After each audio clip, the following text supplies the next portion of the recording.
ANC versus ENC. ভুল বুঝে earbuds কিনছেন না তো? আজকাল অনেক এয়ারবাডসের বক্সে এএনসি এবং ইএনসি লেখা থাকে, কিন্তু দুটির কাজই একদমই আলাদা। পার্থক্য না জানলে ভুল সিদ্ধান্ত নেওয়াই স্বাভাবিক।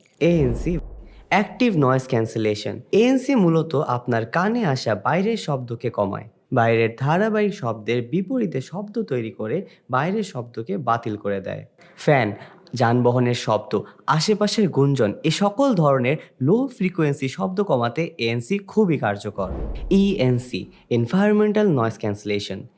ইএনসি মূলত কাজ করে কলের সময় অথবা ফোনে কথা বলার সময়। এটি মাইক্রোফোন ব্যবহারের মাধ্যমে চারপাশের নয়েজ ফিল্টার করে, যাতে অপর প্রান্তের মানুষ আপনার কণ্ঠ স্পষ্ট শুনতে পারে। গুরুত্বপূর্ণ কথা, ইএনসি আপনার কানে শব্দের ওপর কোনো এফেক্ট ফেলবে না, এটি আপনার কল কোয়ালিটিকে আরও উন্নত করবে। সংক্ষেপে বলতে গেলে এএনসি এর মাধ্যমে আপনি বাহিরের শব্দ কম শুনবেন এবং ইএনসির মাধ্যমে আপনার কণ্ঠ অপর প্রান্তের মানুষ স্পষ্ট শুনবে।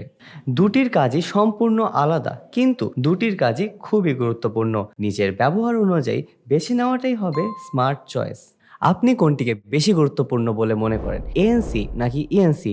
কমেন্ট বক্সে অবশ্যই জানাবেন। এরকম আরও টেক রিলেটেড ভিডিও পেতে আমাদের চ্যানেলটিকে অবশ্যই সাবস্ক্রাইব করবেন।